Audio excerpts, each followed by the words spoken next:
આજે હું શું કરવા જઈ રહ્યો છું? મેં અરીસામાં મારો ચહેરો જોયો. શું હું એ જ અર્ચિત છું જેને આખા મહોલ્લામાં આજ્ઞાકારી દીકરો કહેવામાં આવતો હતો? આજે હું મારી માને મારી ઓળખના પાયાને ક્યાંક દૂર અજાણ્યા લોકોની વચ્ચે છોડીને આવવાનો પ્લાન બનાવી ચૂક્યો હતો. સમુદ્રના મોજા તે સ્ત્રીના પગ સાથે અથડાયા, પણ તેને ઠંડીનો અહેસાસ ન થયો. તેની આંખો ખાલી હતી, જાણે યાદોથી બહાર ક્યાંક ભટકી રહી હોય. થોડે દૂર ઊભો તેનો દીકરો વારંવાર ઘડિયાળ જોઈ રહ્યો હતો. ઘરે વહુનો ગુસ્સો તેની રાહ જોઈ રહ્યો હતો. ક્યાં સુધી મામા કરતા રહેશો? સવારના શબ્દો હજુ પણ તેના કાનમાં ગુંજી રહ્યા હતા. કાં તો હું અથવા તમારી બીમાર માં. આ છેલ્લી ચેતવણી હતી. માં, અહીં જ બેસો, હું હમણાં આવું છું, તેણે કહ્યું. અવાજ કાંપી ગયો. સ્ત્રી ચૂપચાપ રેતી પર બેસી ગઈ, જાણે આદેશ માની લીધો હોય. જ્યારે ઘરે પાછો ફર્યો તો સમુદ્ર પાછળ રહી ગયો, પરંતુ પસ્તાવો તેની સાથે ચાલ્યો આવ્યો. મારું નામ અર્ચિત છે. હું મારી માનો એકમાત્ર દીકરો છું. એ જ માં જેણે મને ઉછેરવા માટે પોતાની આખી જિંદગી, પોતાની જવાની અને પોતાની દરેક અધૂરી ઈચ્છા બલિદાન કરી દીધી. પરંતુ આજે હું તેને એ જ દ્વાર પર ઊભી છોડી આવ્યો હતો, જ્યાં મને તે એક બોજ, એક રૂકાવટ દેખાવા લાગી હતી. વાર્તા અહીંથી શરૂ નથી થતી. આ એ સમયથી શરૂ થાય છે જ્યારે હું ખૂબ નાનો હતો અને દુનિયાની ઠંડી ગરમીથી બિલકુલ અજાણ હતો. મારી યાદશક્તિના પાના બહુ ધૂંધળા છે, પરંતુ માનો તે ઉદાસ પણ ચમકતો ચહેરો હંમેશા યાદ રહે છે. જ્યારે મેં હોશ સંભાળ્યો તો પોતાને એક કાચા મકાનના આંગણામાં જોયો. નાના નાની વૃદ્ધ થઈ ચૂક્યા હતા અને માં હંમેશા કામમાં લાગેલી રહેતી હતી. ક્યારેક કપડાં ધોતી તો ક્યારેક આંગણામાં કચરો વાળતી. માં કેમ રડી રહી છે? શું નાનાએ કંઈ કહ્યું? મેં એકવાર તેમના ખોળામાં માથું રાખીને પૂછ્યું હતું. મારો નાનો હાથ તેમના ગાલને સ્પર્શી રહ્યો હતો. તેમણે જલ્દીથી પોતાના આંસુ લૂછ્યા અને ઉદાસ સ્મિત સજાવીને બોલી, ના મારા દીકરા, રડી કોણ રહ્યું છે? તારી આંખોમાં કદાચ કંઈક પડી ગયું હશે, એટલે તને લાગી રહ્યું છે કે મારી આંખો ભીની છે.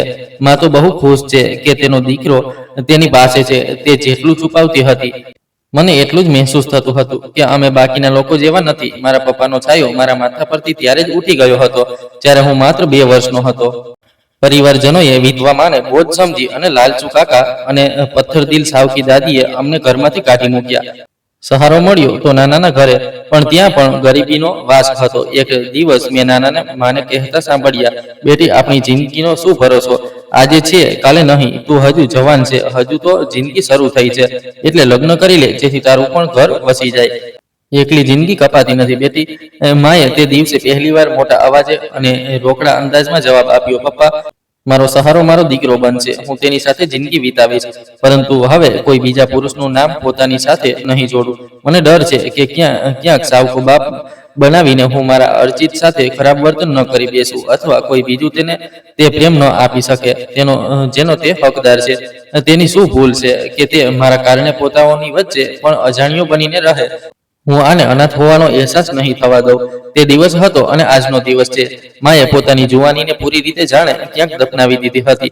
તે માત્ર 25 વર્ષની હતી જ્યારે વિધવા થઈ ગઈ હતી, પરંતુ તેમણે મારા ખાતર દરેક સુવિધા, દરેક સંબંધ ઠુકરાવી દીધા. અર્ચિત બેટા, આજે નાનાની તબિયત વધારે ખરાબ છે, તું ઘરે જ રહેજે, હું જરા કામથી આવું છું. માએ પોતાનો ફાટેલો દુપટ્ટો માથા પર રાખતા કહ્યું. તેમના અવાજમાં કમજોરી હતી, પણ હિંમત પહાડ જેવી હતી. તેમના હાથોમાં તે નિશાન હતા જે બીજાના ઘરોમાં વાસણ માંજવાથી અને પોતું કરવાથી પડી ગયા હતા.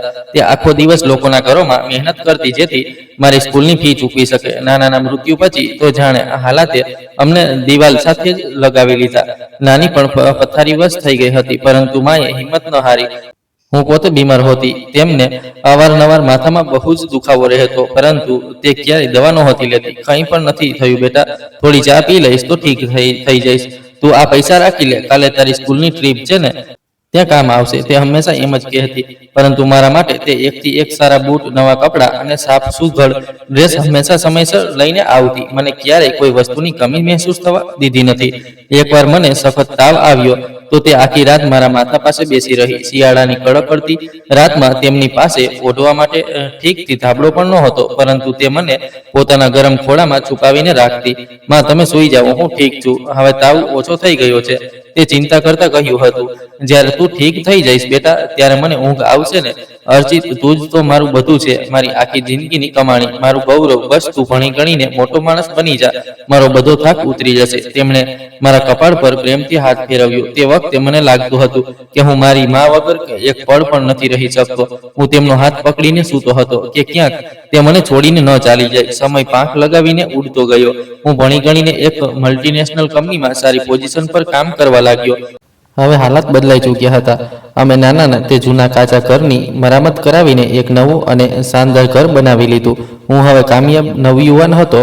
મારો એકમાત્ર મકસદ માને તે બધી ખુશીઓ આપવાનો હતો જેનું તેમણે મારા ખાતર બલિદાન આપ્યું હતું. હવે તમારે કોઈના ઘરે કામ કરવાની જરૂર નથી માં. તમે માત્ર આરામ કરશો અને હું તમારી સેવા કરીશ. મેં પ્રેમથી તેમનો હાથ પકડીને કહ્યું. માની આંખોમાં ખુશીના તારા ઝગમગી ઉઠ્યા. બેટા, તું કામયાબ થઈ ગયો. મારી તો વર્ષોની પ્રાર્થના ભગવાને મંજૂર કરી લીધી. હવે બસ મારી એક જ ઈચ્છા છે કે આ ઘરમાં એક સારી અને પ્રેમાળ વહુ આવી જાય, જે આ ખાલી ઘરને ખુશીઓથી ભરી દે, જેથી હું સુકૂનથી મરી શકું. પોતાની કંપનીમાં નોકરી દરમિયાન મને શિવાની પસંદ આવી ગઈ. તે સુંદર, ભણેલી ગણેલી અને ઊંચા ખ્યાલોની છોકરી હતી. જ્યારે મેં માને મારી પસંદનો ઉલ્લેખ કર્યો તો તેમણે એક પળ પણ ન વિચાર્યું. બીમાર હોવા છતાં પણ તે બીજા જ દિવસે રિશ્તો લઈને શિવાનીના ઘરે પહોંચી ગઈ. અર્ચિતની પસંદ મારા માથે આંખો પર છે. માએ ખુશીથી શિવાનીના માથા પર હાથ ફેરવ્યો અને પોતાની એકમાત્ર સોનાની બંગડીઓ તેને પહેરાવી દીધી. લગ્નની તૈયારીઓ શરૂ થઈ. માએ પોતાના માટે એક નવી સાડી પણ ન ખરીદી. તેમણે તે જ જૂની રેશમી સાડી જે વર્ષો પહેલા કોઈ લગ્નમાં પહેરી હતી તેને જ ધોઈને ઇસ્ત્રી કરાવી લીધી. આ તો મારા દીકરાની ખુશી છે. ભલા આમાં મારા પર ખર્ચો કેમ? હું કપડાનું શું કરીશ? તું વહુ માટે સારા દાગીના બનાવડાવ. તે હજુ નવી છે, તેને બધું સારું લાગવું જોઈએ. તે દરેકને એ જ કહેતી રહેતી. પરંતુ આ દરમિયાન માની તબિયત બગડવા લાગી. વર્ષોની મહેનત, સારો ખોરાક ન મળવો અને ખામોશીથી બધું સહન કરવાને કારણે ડિપ્રેશનને તેમના મગજ પર અસર કરવાનું શરૂ કરી દીધું હતું.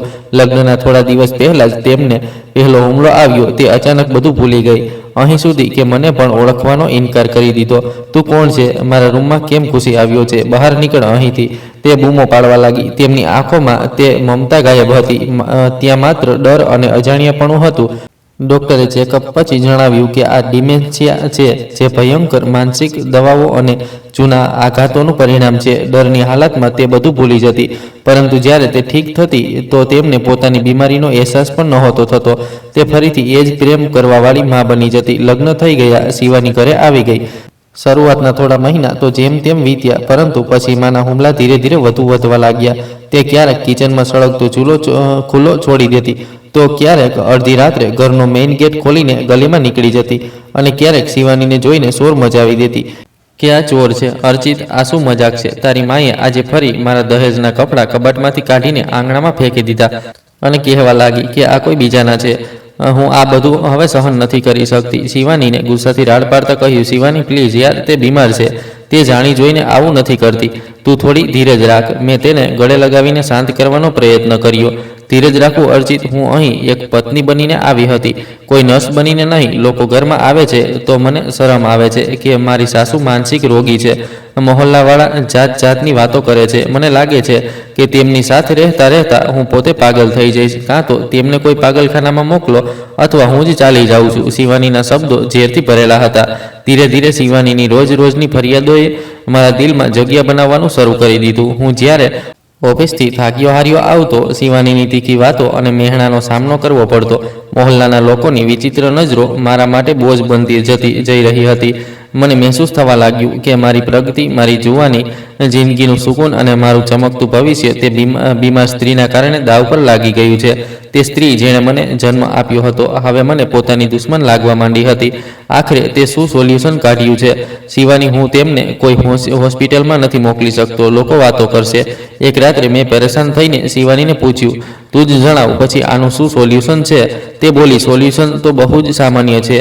તેમને ક્યાંય બીજા શહેરમાં લઈ જઈને છોડી આવો, જ્યાં કોઈ પણ તેમને જાણતું ન હોય અને ન તો તેમનું કોઈ સરનામું મળે. જો તેઓ અહીં રહી તો આપણી જિંદગી નરક બની જશે. જો અર્ચિત, આપણે આપણી જિંદગી જીવવાની છે. આપણે આપણા ભવિષ્ય વિશે વિચારવાનું છે. ક્યાં સુધી આ બોજને વેઢારતા રહીશું? શિવાનીએ મારા ખભા પર માથું રાખીને ધીમા અને સ્પષ્ટ અંદાજમાં કહ્યું. તે રાત્રે હું એક પળ માટે પણ સૂઈ ન શક્યો. જમીરનો અવાજ તેજ હતો, પરંતુ પત્નીનો પ્રેમ અને સુકૂનથી ભરેલી જિંદગી જીવવાની ઈચ્છા તેનાથી વધારે તાકાતવર સાબિત થઈ રહી હતી. મેં નિર્ણય કરી લીધો કે હું માને કોઈ એવી જગ્યા પર છોડીને આવીશ જ્યાંથી તે ક્યારેય પાછી ન આવી શકે. સુરતનો સમુદ્ર કિનારો આ કામ માટે શ્રેષ્ઠ હતો.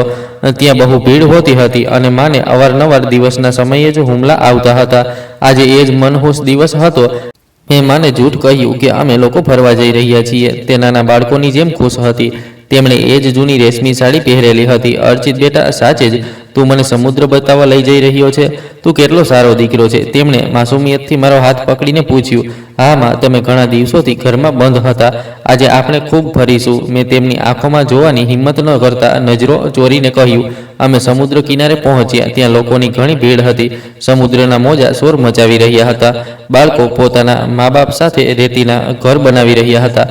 ચારે બાજુ હસી મજાક હતો, પરંતુ મારી છાતીમાં એક ભયાનક ખામોશી ફેલાયેલી હતી. મેં મારી માનો હાથ મજબૂતીથી પકડેલો હતો, પરંતુ જેવો હું ભીડની વચ્ચે પહોંચ્યો, મેં મહેસૂસ કર્યું કે મારો હાથ ઢીલો પડી રહ્યો છે. તેમની નજરો ભટકવા લાગી. તે જ ખાસ પ્રકારનો હુમલો હવે તેમને ચહેરા પર તેમના દેખાવા લાગ્યો હતો. અર્ચિત, આ ક્યાં આવી ગયા આપણે? આટલા લોકો કોણ છે? મારું ઘર ક્યાં છે? તેમના અવાજમાં ગભરાટ અને અવિશ્વાસ હતો. આજ તે તક હતી જેની હું રાહ જોઈ રહ્યો હતો.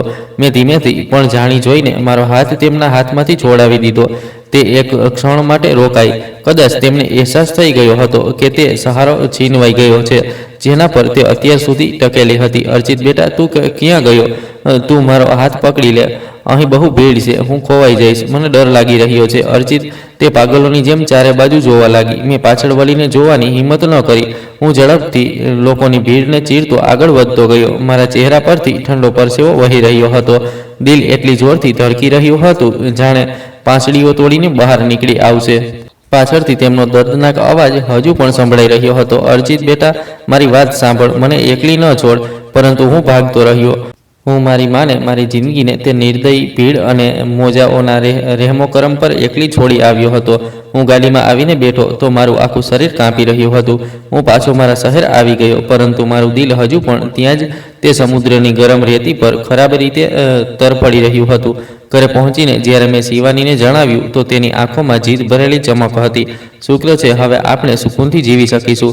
આપણે આ ઘર પણ જલ્દી જ બદલી નાખીશું, જેથી જો તે ક્યારેય ઠીક થઈને પાછી આવવા પણ ઈચ્છે તો તેમને આપણું કોઈ સરનામું જ ન મળે. શિવાની ભવિષ્યના રંગીન પ્લાન બનાવવા લાગી. મેં ખામોશીથી માથું ઝુકાવી લીધું. મને તે વખતે એ ખબર નહોતી કે જે સુકૂનની ખાતર મેં મારી માનો સોદો કર્યો છે, તે સુકૂન મારા મરવા સુધી પણ મારી જિંદગીમાં ક્યારેય પાછું નહીં ફરે. મેં એક એવી આગને પડકાર આપ્યો હતો જે મને અને મારી પેઢીને બાળી નાખવાની હતી. સમુદ્રની તે ગરમ રેતી અને મોજાઓનો શોર મારા કાનમાં ચીસો પાડીને ગુંજી રહ્યો હતો. આજે સફર મેં મારા ઘર સુધી નક્કી કરી હતી. તે કોઈ બેજાન લાશની જેમ નક્કી કરી હતી, પરંતુ શિવાની બહુ ખુશ હતી. તેના અંદાજમાં કોઈ પસ્તાવો કે અફસોસ નહોતો, પરંતુ એક વિચિત્ર રણકાર હતો. સુકૂનનું તો ખબર નહીં શિવાની, મને તો એવું લાગી રહ્યું છે કે જાણે હું મારો જ કોઈ હિસ્સો ત્યાં છોડી આવ્યો છું. મેં બારીની બહાર જોતા કહ્યું. રસ્તા પર દોડતી ગાડીઓ મને એવી લાગી રહી હતી જાણે તે બધી મારાથી દૂર ભાગી રહી હોય. અહીં માત્ર ઠંડો અહેસાસ છે. થોડા દિવસ વીતશે તો તારું પોતે જ મન લાગી જશે. હું સાચું જ કહી રહી હતી ને? એક માનસિક રોગી સાથે આખી જિંદગી વિતાવવી કોઈ મજાક નથી હોતી. શિવાનીએ બેપરવાહીથી ખભા ઉલાળ્યા અને મોબાઈલ ફોનમાં વ્યસ્ત થઈ ગઈ. હવે આ ઘર મને ખાવા દોડી રહ્યું હતું. તે આંગણું જ્યાં માં અવારનવાર બેઠી હોતી હતી હવે બિલકુલ ખાલી હતું. કિચનમાંથી તેમની ઉધરસનો અવાજ નહોતો આવી રહ્યો અને ન તો કોઈ મને એ કહેવાવાળું હતું, અર્ચિત બેટા, હાથ મોં ધોઈ લે. હું તારા માટે પરાઠા બનાવી લાવી છું. અર્ચિત ઊભો કેમ થઈ ગયો? જલ્દીથી પોતાનો સામાન પેક કર. આપણે કાલે જ અહીંથી નીકળવાનું છે. શિવાનીએ રૂમમાં જતા મને નિર્દેશ આપ્યો. કાલે? પરંતુ એટલી જલ્દી શું છે શિવાની? હજુ તો હું પાછો ફર્યો છું. મેં હેરાનીથી તેને જોયું. તું સમજતો નથી? જો કાલે તેમની તબિયત ઠીક થઈ ગઈ અને કોઈએ તેમને ઓળખીને અહીં પહોંચાડી દીધા તો આપણે ફરી આ શહેર છોડવું પડશે. આ ઓછામાં ઓછું આ ઘર તો બદલવું જ પડશે ને, જેથી તેમને આપણું કોઈ સરનામું ન મળે. શિવાનીનું પ્લાનિંગ એટલું ઊંડું હતું કે હું દંગ રહી ગયો. આગામી 24 કલાક હું કોઈ રોબોટની જેમ વિતાવતો રહ્યો. મેં ઘરનો બધો સામાન સંકેલ્યો, માની વસ્તુઓ એક ખૂણામાં ઢગલો બનાવીને મૂકી દીધી. તેમનો તે જૂનો પટારો ત્યાં જ પડ્યો હતો, જેમાં તે પોતાની આખી દુનિયા છુપાવીને રાખતી હતી. મારું દિલ ઈચ્છતું હતું કે તેને ત્યાં જ છોડી દઉં, પરંતુ પછી વિચાર્યું કે તેમાં નાના નાનીની કેટલીક જૂની તસવીરો હશે, એટલે તેને પણ ગાડીમાં રખાવી દીધો. પછી અમે અમારો જૂનો મહોલ્લો છોડી દીધો અને શહેરના બીજા ખૂણે એક નવું મકાન ભાડે લઈ લીધું. આ ઘર મોટું હતું, નવું હતું અને શિવાનીની પસંદનું હતું, પરંતુ અહીંની હવાઓમાં તે પોતાપણું નહોતું જે નાના ઘરમાં હતું. જો અર્ચિત, આ કિચન કેટલું સારું છે. હવે મને કોઈની દખલગીરીનો કોઈ ડર નહીં હોય. શિવાની નવા ઘરની દિવાલોને જોઈને ખુશી ખુશી ઉછળી રહી હતી. હા, બહુ સારું છે, મેં બે મનથી કહ્યું. મારી નજર વારંવાર દરવાજા તરફ ઉઠી જતી હતી, જાણે મને આશા હોય કે હમણાં માં અંદર દાખલ થશે અને કહેશે, અર્ચિત, આ નવું ઘર તો બહુ જ પ્યારું છે. રાત થઈ તો ઊંઘ મારી આંખોથી કોસો દૂર હતી. બહાર વરસાદ શરૂ થઈ ગયો હતો. વરસાદનું દરેક ટીપું જાણે મારા જમીર પર દસ્તક આપી રહ્યું હતું. મને યાદ આવ્યું કે મને વરસાદથી બહુ ડર લાગતો હતો. તે કહેતી હતી કે જ્યારે વાદળ ગરજે છે તો મને લાગે છે કે ભગવાનજી આપણાથી નારાજ જઈ રહ્યા છે. તે આ સમયે ક્યાં હશે? શું કોઈએ તેમને સહારો આપ્યો હશે? શું તેમણે કંઈ ખાધું પીધું હશે? આ બધા સવાલો મારા મગજમાં હથોડાની જેમ વાગી રહ્યા હતા. અચાનક શિવાનીનો અવાજ આવ્યો, અર્ચિત, તું હજુ સુધી જાગી રહ્યો છે? શું વિચારી રહ્યો છે? કંઈ નહીં શિવાની, બસ નવી જગ્યા છે ને એટલે ઊંઘ નથી આવી રહી. મેં પડખું બદલી લીધું. જો તું હજુ પણ તે સ્ત્રી વિશે વિચારી રહ્યો છે ને, તો આ તારી મૂર્ખામી છે. તેમનું જે કરવું હતું તે કરી લેવાયું છે. હવે આપણે આપણા બાળકોની ફિકર કરવી જોઈએ. શિવાનીએ કડક અંદાજમાં કહ્યું. અમારો 5 વર્ષનો દીકરો રાહુલ બીજા રૂમમાં સૂઈ રહ્યો હતો. સમય વીતતો ગયો. દિવસો અઠવાડિયામાં અને અઠવાડિયા મહિનામાં બદલાવા લાગ્યા. મેં પોતાને કામમાં એટલો વ્યસ્ત કરી લીધો કે વિચારવાનો સમય જ નહોતો મળતો.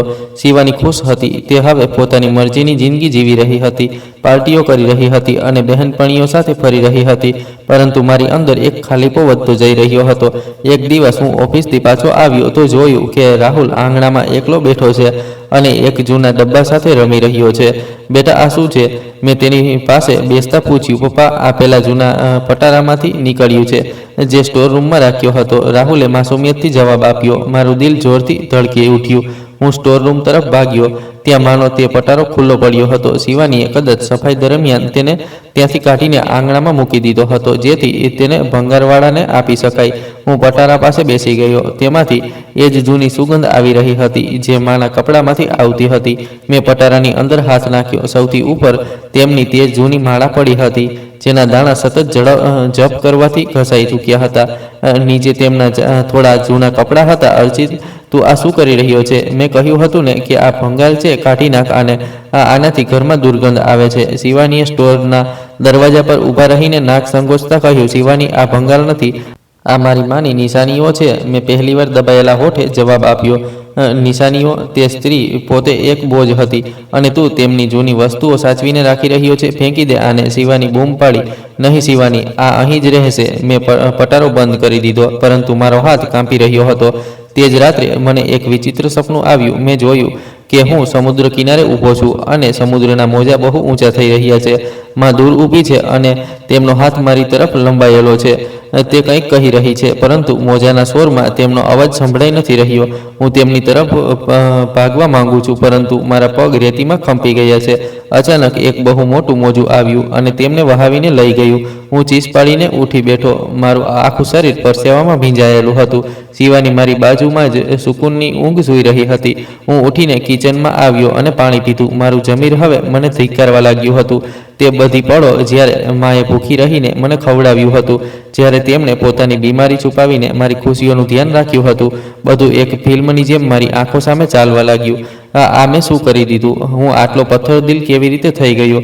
હું માથું પકડીને ત્યાં જ ખુરશી પર બેસી ગયો. બીજી સવારે મેં ઈરાદો કરી લીધો કે હું તે જ જગ્યાએ ફરી જઈશ અને તેમને શોધીશ. મેં શિવાનીને કંઈ પણ ન જણાવ્યું અને ઓફિસનું બહાનું કરીને ઘરેથી નીકળી ગયો. ઘણા કલાકોની મુસાફરી કરીને હું સમુદ્રના તે જ કિનારે પહોંચ્યો. મને તે જગ્યા મળી ગઈ જ્યાં મેં તેમને છોડ્યા હતા. ત્યાં હાજર દુકાનદારો, ઘોડાવાળા અને ઊંટવાળાઓને પણ તેમના વિશે પૂછ્યું. ભાઈ સાહેબ, અહીં એક વૃદ્ધ સ્ત્રી હતી જેમની માનસિક હાલત ઠીક નહોતી. શું તમે તેમને જોઈ છે? મેં એક ચાવાળાને પૂછ્યું, સાહેબ અહીં તો રોજ હજારો લોકો આવે છે, અમને શું ખબર કઈ વૃદ્ધ સ્ત્રી હતી? તેણે લાપરવાહીથી જવાબ આપ્યો. મેં ઘણા કલાકો ત્યાં વિતાવ્યા, દરેક ચહેરામાં મારી માને શોધી, પરંતુ તે ક્યાંય નહોતી. ત્યાંની ભીડ જોઈને મને અહેસાસ થયો કે મેં તેમની સાથે કેટલો મોટો જુલમ કર્યો હતો. તે તો આ શહેરથી પણ અજાણ હતી. તે ક્યાં ગઈ હશે? હું નિરાશ થઈને ઘરે પાછો ફર્યો. શિવાનીને મારું આ વર્તન વિચિત્ર લાગવા માંડ્યું હતું. અર્ચિત, તું આજકાલ બહુ દબાયેલો લાગી રહ્યો છે. શું વાત છે? તેણે એક સાંજે ચા પીતા પૂછ્યું. કંઈ પણ નહીં, બસ કામનું પ્રેશર બહુ છે, મેં નાનો એવો જવાબ આપ્યો. જો તું હજુ સુધી આ વાતને લઈને બેઠો છે તો આ ફાલતુ વાત છે. રાહુલ મોટો થઈ રહ્યો છે, આપણે તેની સ્કૂલ માટે પૈસા જમા કરવાના છે, આપણે આપણી ગાડી પણ તો બીજી લેવાની છે. આ ફિઝૂલ વાતોમાં પોતાનો સમય બરબાદ ન કર. શિવાનીએ મને સલાહ આપી, જાણે તે મને જિંદગીનો અસલી મતલબ સમજાવી રહ્યો હોય. મેં શિવાની તરફ જોયું. તે કેટલી સુંદર હતી, પરંતુ તેની અંદરની મમતા અને સહાનુભૂતિ જાણે કે મરી ચૂકી હતી. શું હું પણ તેના જેવો બની ગયો હતો? શું એક સ્ત્રીના પ્રેમમાં મેં ભગવાનને પણ ભૂલાવી દીધા હતા? તે જ રાત્રે મેં એક નિર્ણય કર્યો. હું હવે ચૂપ નહીં બેસું. હું મારી માને શોધીને જ રહીશ, ભલે મારે મારી આખી દોલત જ કેમ ન લૂંટાવી પડે. પરંતુ એક વાત મને કોરી ખાઈ રહી હતી, એક વિચિત્ર સવાલ જેનો હજુ સુધી જવાબ નહોતો મળ્યો. જ્યારે મેં માને છોડી હતી તો તેમના ચહેરા પર ડર નહોતો, પરંતુ એક વિચિત્ર ખામોશી હતી. શું તેમને પહેલેથી ખબર હતી કે હું આ કરવાનો છું? આ સવાલ મને બેચેન કરી રહ્યો હતો. મેં વિચાર્યું કે કદાચ માના તે પટારામાં કોઈ એવી વસ્તુ હોય જે મને તેમના વિશે કંઈક જણાવી શકે. હું ફરીથી સ્ટોર રૂમમાં ગયો અને પટારો ખોલ્યો. આ વખતે મેં એક કપડાને ધ્યાનથી જોવાનું શરૂ કર્યું. ત્યાં તેમની તે સાડી પણ હતી જે તેમણે મારા લગ્ન પર પહેરી હતી. મેં તેને ઉપાડી તો તે મને બહુ ભારે લાગી. તેની અંદર કંઈક હતું. મેં કપડાના પડ ખોલ્યા તો મારી આંખો પહોળી થઈ ગઈ. તે સાડીની અંદર એક નાનું પર્સ છુપાવવામાં આવ્યું હતું. એ જ પર્સ જેમાં હંમેશા પોતાના દુપટ્ટાના છેડા સાથે બાંધીને રાખતી હતી. મેં પર્સ ખોલ્યું તો તેમાં થોડા જૂના નોટ, મારા બાળપણની એક તસવીર અને એક કાગળ નીકળ્યો. તે કાગળ કોઈ રસીદ નહીં, પણ એક વસિયતનામું હતું જે નાનાએ મરતા પહેલા માના નામે કર્યું હતું. તેમાં લખ્યું હતું કે નાનાનું તે ઘર જેને મેં ફરીથી બનાવડાવ્યું હતું તે હકીકતમાં કાયદાકીય રીતે માના નામે હતું. મેં તો માત્ર તેની મરમ્મત કરાવી હતી, પરંતુ તેની અસલી માલકીન માં જ હતી. મારું માથું ચકરાવા લાગ્યું. જો તે ઘર માનું હતું તો મેં તેમને તેમના પોતાના જ ઘરમાંથી બેદખલ કરી દીધા હતા.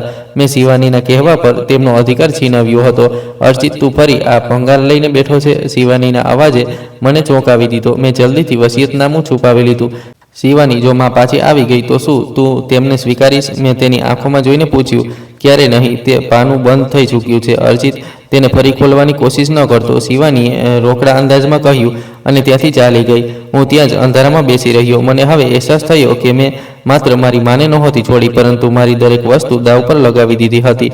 તે પટારો મારા માટે માત્ર એક બોક્સ નહોતો, પણ રહસ્યની એક એવી કિતાબ હતો જેનું દરેક પાનું મને મુજરિમ સાબિત કરી રહ્યું હતું. પરંતુ હજુ અસલી ઇમ્તિહાન બાકી હતો. તે ચિઠ્ઠી જે માએ મારા માટે લખી હતી તે હજુ સુધી મારી સામે નહોતી આવી. મને ખબર નહોતી કે માએ મારા દરેક ઈરાદાને પહેલાં જ પારખી લીધો હતો. તે માનસિક રોગી જરૂર હતી, પરંતુ એક માની મમતા ક્યારે બીમાર નથી હોતી. તે પટારાને ફરીથી બંધ કરી દીધો, પરંતુ મારો આત્મા ક્યાંય બીજે ભટકી રહ્યો હતો. મને લાગી રહ્યું હતું કે માં ક્યાંક પાસે જ છે અને મને જોઈ રહી છે. મને માફ કરી દો માં. મારા હોઠોમાંથી એક દબાયેલો નિશ્વાસો નીકળ્યો. બહાર રાતનું અંધારું ઘેરાઈ ચૂક્યું હતું અને મારા ગુનાહોનો બોજ પણ. હવે મારે તે રસ્તા પર ચાલવાનું હતું જ્યાં માત્ર પસ્તાવો જ પસ્તાવો હતો, પરંતુ મંજિલનું કોઈ નિશાન નહોતું. હવે મારી જિંદગીનો અસલી ઇમ્તિહાન શરૂ થવાનો હતો. સમય પોતાની રફતારથી વીતી રહ્યો હતો, પરંતુ મારા માટે જાણે ઘડિયાળો અટકી ગઈ હતી. નવા ઘરની મુશ્કેલીઓ, મોંઘું ફર્નિચર અને શિવાનીનો હસી મજાક, આ બધું મળીને પણ મારી અંદરના સન્નાટાને ખતમ નહોતા કરી શકતા, જે માના ગયા પછી પેદા થયો હતો. હું અવારનવાર રાત્રે ઉઠીને આંગણામાં બેસી જતો અને કલાકો સુધી તે દિવાલને જોતો રહેતો, જ્યાંથી પક્ષીઓ ઉડીને ક્યાંક દૂર ચાલ્યા જતા હતા. અર્ચિત, તું અહીં આવીને કેમ બેસી ગયો છે? શું તને પોતાની તબિયતનો કોઈ ખ્યાલ નથી? શિવાનીએ વરંડામાં આવતા ચીડાઈને પૂછ્યું. તેના અવાજમાં હવે તે પ્રેમ નહોતો, બસ એક કંટાળો હતો. તબિયત? શિવાની, શું તને ક્યારે મહેસૂસ થાય છે કે આ ઘરમાં આપણે 3 નહીં પણ 4 લોકો રહીએ છીએ? મેં ખાલી નજરોથી તેને જોઈ. મારી આંખોની આસપાસ કાળા કુંડાળા ઉપસી આવ્યા હતા. તારો મતલબ શું છે? જો અર્ચિત, માનો કોઈ ઈલાજ નહોતો. તું નકામી વીતી ગયેલી વાતોને મારી જિંદગી બનાવી રહ્યો છે. શિવાનીએ લાપરવાહીથી કહ્યું અને પોતાના વાળ સરખા કરવા લાગી. તેને હવે માત્ર પોતાની સુંદરતા અને સોશિયલ પાર્ટીઓની ફિકર રહેતી હતી. તે વીતી ગયેલી વાત નથી શિવાની, તે મારી માં હતી. મેં ધીમા અંદાજમાં કહ્યું. મારી અંદર એક વિચિત્ર બેચેની ઉછરી રહી હતી, જાણે કોઈ વસ્તુ મને અંદરને અંદર ખાઈ રહી હોય.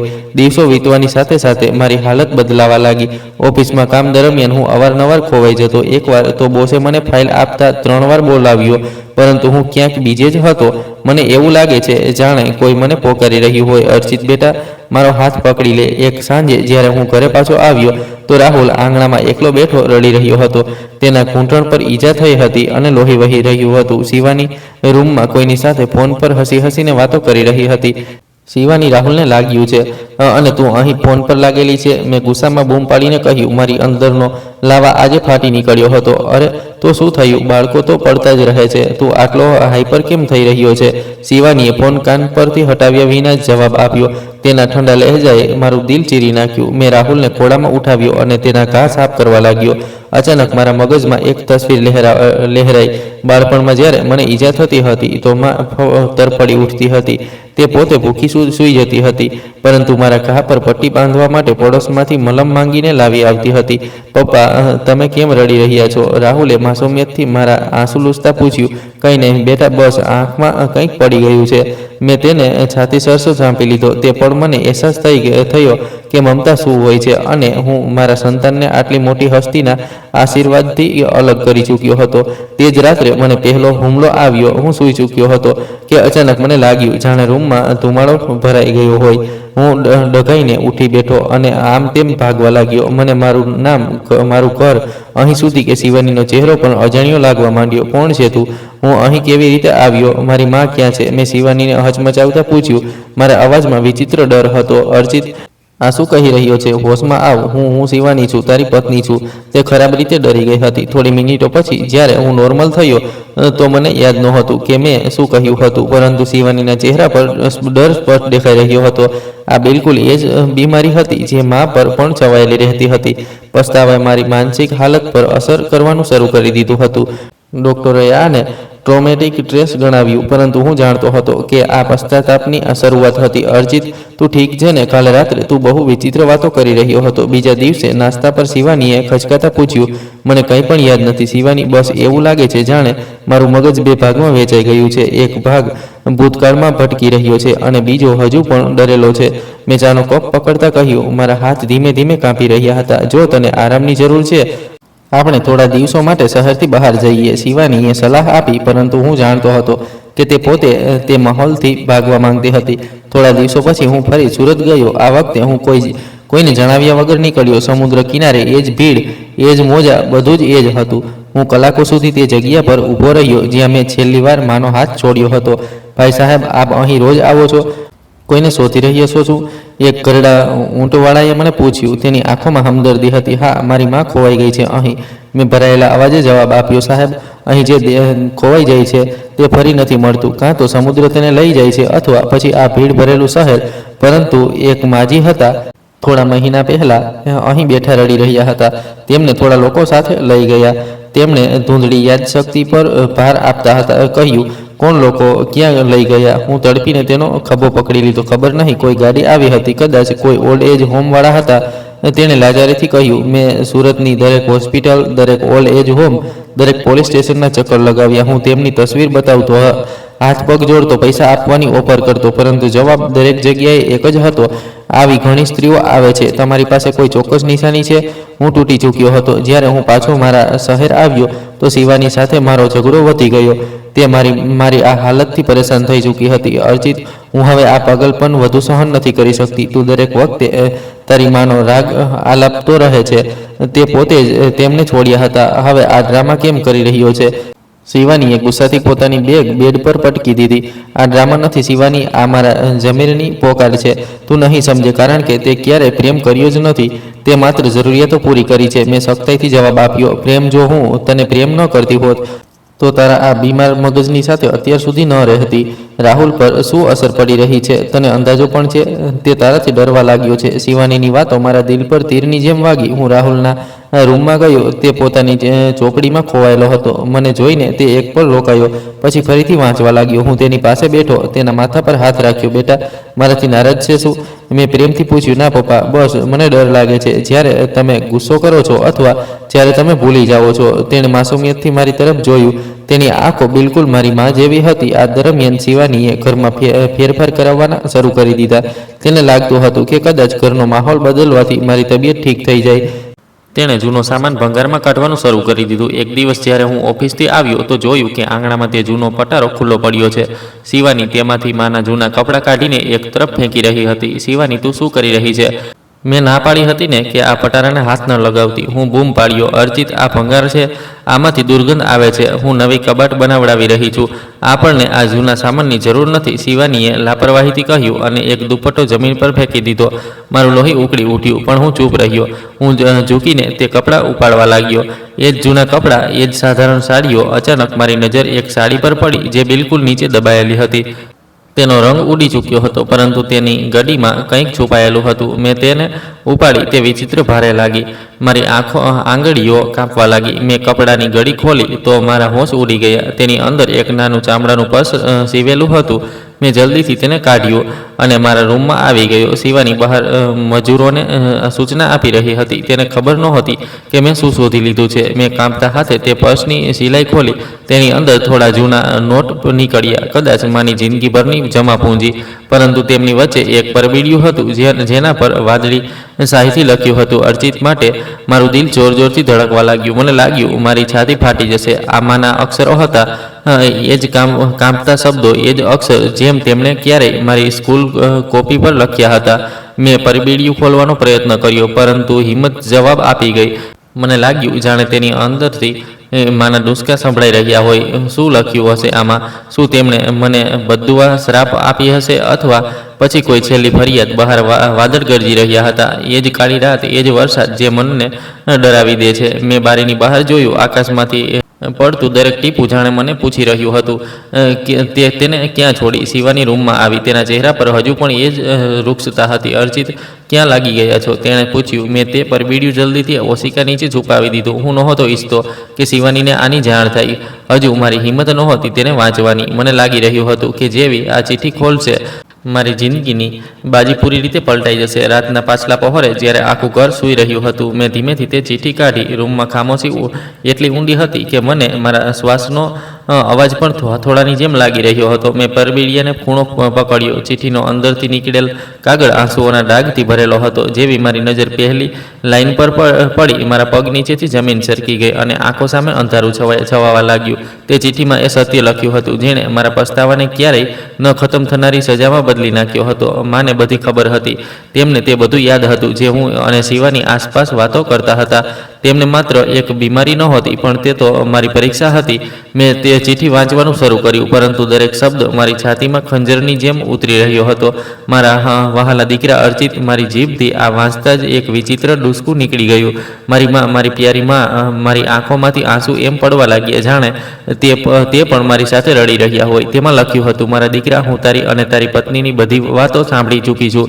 મને દૂર ક્યાંક છોડી આવીશ. આનો અંદાજો મને ત્યારે જ થઈ ગયો હતો જ્યારે એક રાત્રે તું શિવાનીને કહી રહ્યો હતો, તું ફિકર ન કર, હું આનો કોઈ ને કોઈ ઉકેલ કાઢી લઈશ. અર્ચિત, માનું દિલ તો આમ પણ કમજોર હોય છે, પરંતુ તે દિવસે મેં પોતાને પથ્થર કરી લીધી હતી. હું જાણું છું કે જ્યારે તું આ ચિઠ્ઠી વાંચીશ તો હું તારા પર બોજ બની ચૂકી હોઈશ અને તું તે બોજને ઉતારીને કોઈ અજાણી જગ્યાએ ફેંકી આવીશ. મને હુમલા આવે છે અને મને કંઈ યાદ નથી રહેતું, આ સાચું છે, પરંતુ મારું દિલ ક્યારેય નથી ભૂલતું કે તું મારો એ જ નાનો અર્ચિત છે જેને મેં લોકોના ઘરોમાં વાસણ માંજીને અને એક સમયની રોટલી ખાઈને ઉછેર્યો છે. તારો ચહેરો મને ડરની હાલતમાં પણ નથી ભૂલાતો. જ્યારે તું બાળપણમાં બીમાર પડતો હતો તો હું કેટલીય રાતો તારા ઓશિકે જાગીને વિતાવતી હતી. જો મારું અસ્તિત્વ તારી ખુશીઓમાં રૂકાવટ છે તો હું પોતે તારી સાથે ચાલીશ. હું તને રોકીશ નહીં. મેં તે ચિઠ્ઠી મારી છાતી સરસી ચાંપી લીધી. મારી અંદર કયામત તૂટી પડી હતી.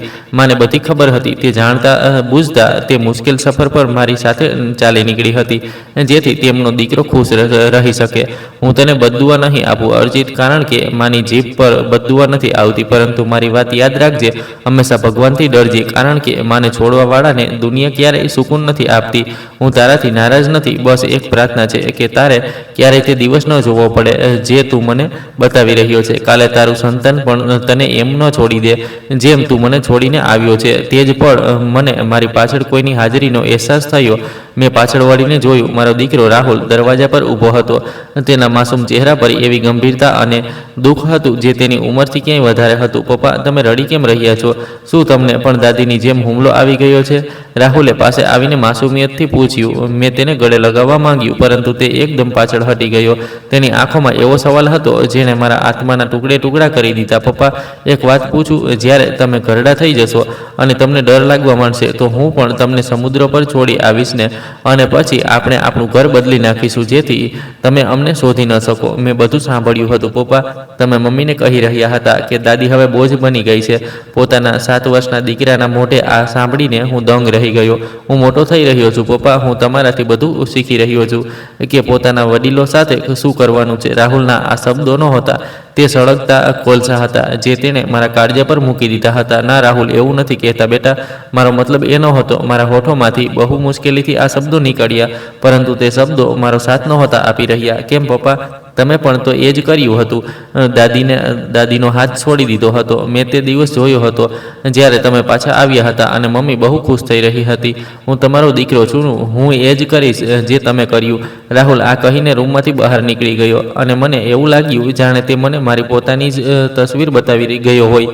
મારું આખું શરીર કાંપવા લાગ્યું હતું. પસ્તાવો પણ એક નાસુર બનીને મારી નસોમાં દોડી રહ્યો હતો. હું પાગલોની જેમ ઉઠ્યો અને શિવાની તરફ વધ્યો, જે હજુ સુધી ત્યાં જ ઊભી તમાશો જોઈ રહી હતી. તેના ચહેરા પર ડરની લકીરો સ્પષ્ટ દેખાઈ રહી હતી. જોઈ લીધું શિવાની, આ તારો ઉછેર છે. તે મારા માસૂમ દીકરાના મગજમાં ઝેર ભરી દીધું. તે મારાથી મારી માં છીનવી અને આજે મારો દીકરો મારાથી મારું ભવિષ્ય છીનવી રહ્યો છે. તે કહ્યું હતું ને કે આપણે સુકૂનથી રહીશું. જો કેટલું સુકૂન છે આ ઘરમાં. હું ગુસ્સા અને દુઃખથી બૂમ પાડ્યો, અર્ચિત, હોશમાં આવ. આ બધું તું પોતે કરી રહ્યો છે. મેં તો બસ તને સલાહ આપી હતી. શિવાની પણ બૂમ પાડી. ખામોશ, દફા થઈ જા મારી નજર સામેથી. તારા કારણે મેં મારી ખુશીઓ વેચી દીધી. આજથી મારો અને તારો કોઈ સંબંધ નથી. જો તું મારી માને સ્વીકારી નથી શકતી તો હું હમણાં જઈ રહ્યો છું. હું તેમને શોધીને લાવીશ, નહીંતર ક્યારેય પાછો નહીં આવું. મેં તેને ઝટકો આપ્યો અને ઘરેથી બહાર નીકળી ગયો. હું સીધો સમુદ્ર પર પહોંચ્યો. આજે સમુદ્રનો શોર મહેણા બનીને મારા કાનો સાથે અથડાઈ રહ્યો હતો. અર્ચિત, ક્યાં છે તારી માં? મોજા જાણે મને સવાલ કરી રહ્યા હતા. હું રેતી પર ઘૂંટણભેર બેસી ગયો અને ધ્રુસકે ધ્રુસકે રડવા લાગ્યો. માં, મને માફ કરી દો. હું ગુનેગાર છું. હું શેતાન બની ગયો હતો. મેં ઘણા અઠવાડિયા ફરી એ જ રસ્તાઓ પર વિતાવ્યા. એકવાર ફરી દરેક ઓલ્ડ એજ હોમ, દરેક હોસ્પિટલ, દરેક મંદિરની ખાખ ચાડી જ્યાં લાવારીસ લોકો એકલા રહેતા હતા. હું પોતે પાગલ બની ચૂક્યો હતો. મારા કપડાં ગંદા થઈ ચૂક્યા હતા. દાઢી વધી ગઈ હતી અને મને પણ માનસિક દબાણને કારણે હુમલા આવવા લાગ્યા હતા. હું રસ્તા પર ચાલતા ચાલતા રોકાઈ જતો અને લોકોની સામે હાથ જોડીને પૂછતો, શું તમે મારી માને જોઈ છે? તેમણે સૂતરા સાડી પહેરી હશે.